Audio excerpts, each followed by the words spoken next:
Data wo mu ijoro ari nayo Imana yacu ishimwe, yiduhaye akanya keza ko kongera kuganira ku ijambo ryayo, rya jambo ryayo ari umutsima w'ubugingo, kandi umutsima dukenera buri munsi, kugira ngo dukomeze gukomera dushikamye muri bya byiringiro by'ubugingo dufite. Ubwo twakomeje kuvuga ku byerekeranye na ya nzira nyabagendwa, ya yindi yitwa ko ari inzira y'abera, ndagira ngo tugerageze kureba ishusho y'abantu bafashe umwanzuro wo kugendera muri iyo nzira, maze twumve ubuhamya bwabo nk'uko tubyibonera mu rwandiko Pawulo yandikiye ab'i-Filipi mu gice cyawo cya 3 uhereye ku murongo wa 7 ukageza ku wa 11. Ahantu tuhasoma amagambo agira ati: nyamara ibyari indamu yanjye nabitekereje ko ari igihombo ku bwa Kristo, ndetse n'ibintu byose mbitekereza ko ari igihombo kubw'ubutunzi butagira akagero, ari bwo kumenya Kristo.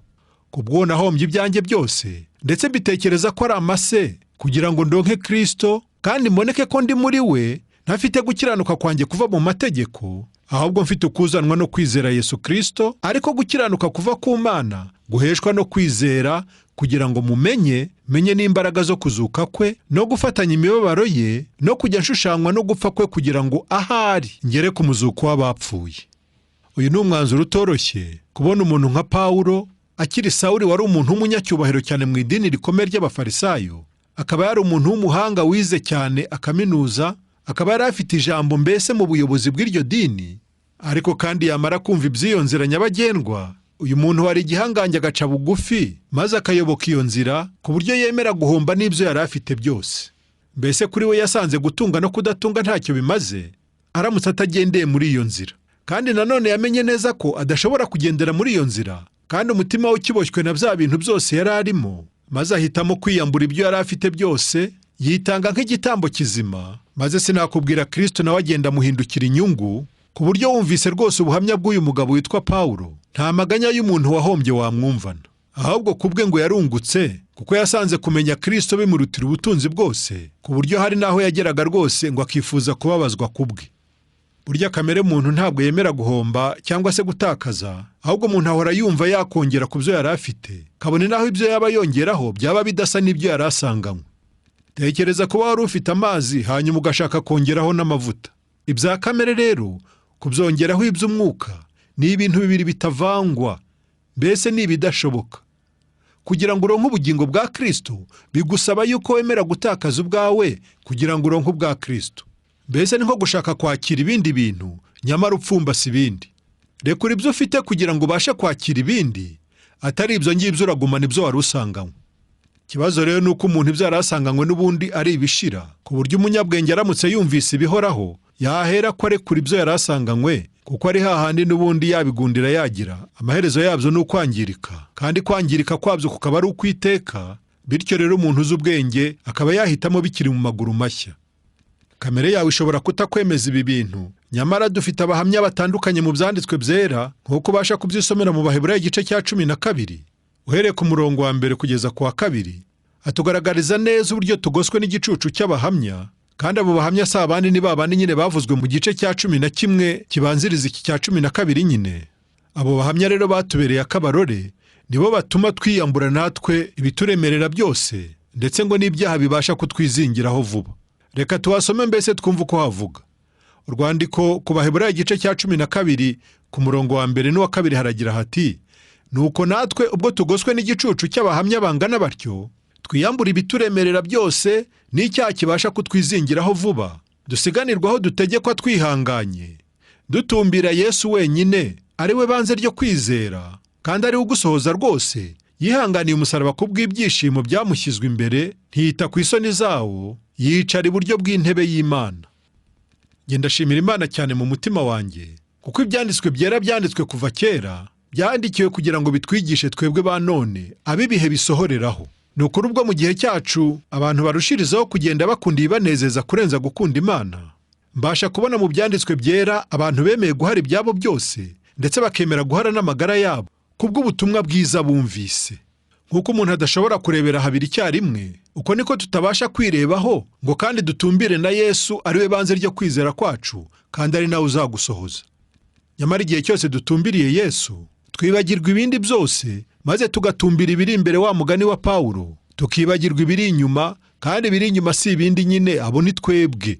Ni wa muntu wa kera, umwe uheneberezwa no kwifuza gushukana, umwanzi ahora akoresha kugira ngo atwibagize gusiganirwa icyo dutegekwa, kandi dufite imbere yacu icyitegererezo ari we Mwami wacu Yesu Kristo, ndetse n'abamwizeye bose nk'uko tubasha kubyibonera mu byanditswe byera. Uwo Yesu Kristo ngo yihanganiye umusaraba kubw'ibyishimo byamukizwa imbere, ntiyita ku isoni zawo, maze ngo amaze kunesha aragenda yicara iburyo bw'intebe y'Imana. Uko rero niko n'abafashe umwanzuro wo kugendera muri iyo nzira nyabagendwa biyemeje kwiyambura ibibaremerera byose, ndetse ngo n'ibyaha bibasha kubizingiraho vuba. Ibyo byose babitura uwo bizeye, maze mu kumutumbira bibagirwa ibindi byose bibasha kubarangaza bituruka ku mubi, kandi bahora biringiye ko bazasohora amahoro, kubera yuko uwo bizeye n'ubundi yanesheje isi. Erega nawe yaje yambaye umubiri kimwe natwe, kandi yageragejwe nk'uko natwe twageragejwe, ariko ngo ntabwo yigeze akora icyaha, kandi kuba yarageragejwe nkatwe nacyo gituma abasha kutubera n'umutambyi, ndetse akatubera n'umuvugizi, ariko kandi akatubera n'umucunguzi.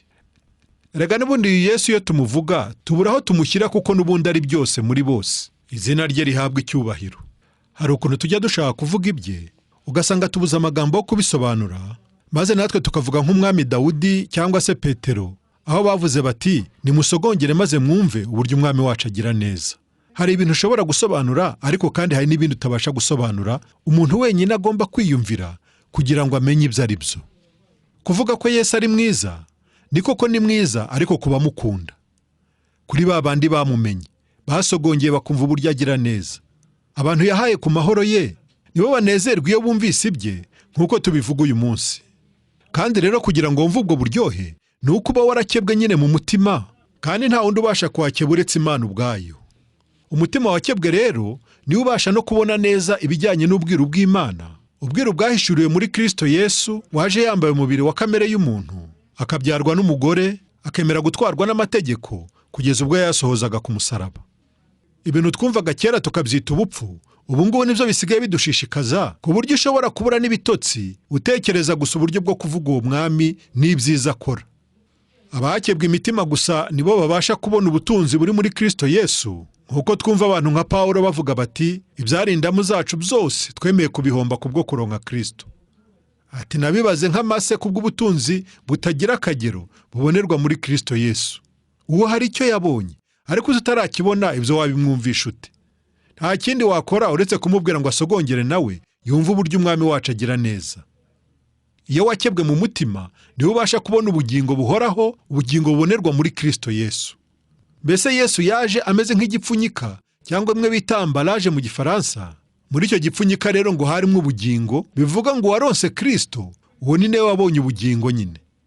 Ariko se wabwirwa n'iki ko harimo ubugingo Imana itabanje gukeba umutima wawe, maze ngo amaso y'umutima wawe ahweze ubashe kubona ubwiza n'ubwiru buri muri Kristo Yesu? Abataramenye ubwo bwiru nibo bamuhoraga inyuma, ukagira ngo ni izindi mpuhwe bamufitiye, naho bagendaga bamushakaho ibitangaza, abandi bamushakaho imigati. Abantu benshi batakebwe mu mitima yabo, nyamara bari abanyedini mu gihe cya Kristo. Abo ngabo bamwitaga mwene Mariya cyangwa se mwene Yozefu, mbese bakamubara bakurikije amasekuruza. Ariko Pawulo wamumenye mu buryo bundi, uwo niwe wavuze ati nicyo gituma uhereye none tutazagira uwo dutekereza dukurikije amasekuruza, nubwo ariko twatekerezaga Kristo, ariko none ntitukimutekereza dutyo. Umuntu wese yari muri Kristo aba ari icyaremwe gishya, ibya kera biba bishize, dore byose biba bihindutse bishya. Ayo magambo Pawulo yavuze mu rwandiko yandikiye ab'Ikorinto, mu rwandiko rwa 2 igice cya 5, umurongo wa 16 n'uwa 17. Iyo tuvuga umuntu mushya, tuba tuvuga wa wundi wakebwe mu mutima nyine, umwe ubasha kumva uburyohe bwo mu gakiza, kandi ngo uwo ni nawe ugira ubuhamya. Nyamara nubwo tuvuga uburyohe bwo muri Kristo Yesu, kugira ngo uzasobanukirwe ubwo buryohe cyangwa ubumenye, nuko ubasha kubanza kwitanga, ugatanga umubiri wawe. Kandi iyo utanga burya ntugire ngo utanga useka. Umubiri n'ubundi iyo ukebwa hari ukuntu babara, ariko kandi kuko ubuze icyo ushaka ugashinyiriza. Ariko se niki gituma ushinyiriza? Ni ukubera yuko nyine ubuze ibyiza ugiye kubona nyuma yaho. Mbese ni kimwe na wa mugore uba ari kubise agashinyiriza, kandi akihanganira kubabara kubera yuko aba azi neza ikizavamo. Maze iyo kivuyemo, umunezero umwibagiza bwa buribwe bwose yigeze kumva. Uko niko natwe bidusaba kubanza gutanga imibiri yacu ikaba ibitambo bizima, maze Imana nayo ikabitsembaho kugira ngo have nk'ubugingo. Umuntu ashobora kwanga gutanga umubiri ngo utababazwa, nyamara hari igihe atazanga kuwutanga ubwo uzabujugunywa mu muriro utazima. Reka nkwifurize guhitamo neza none, ejo utazicuza amazi yarenze inkombe.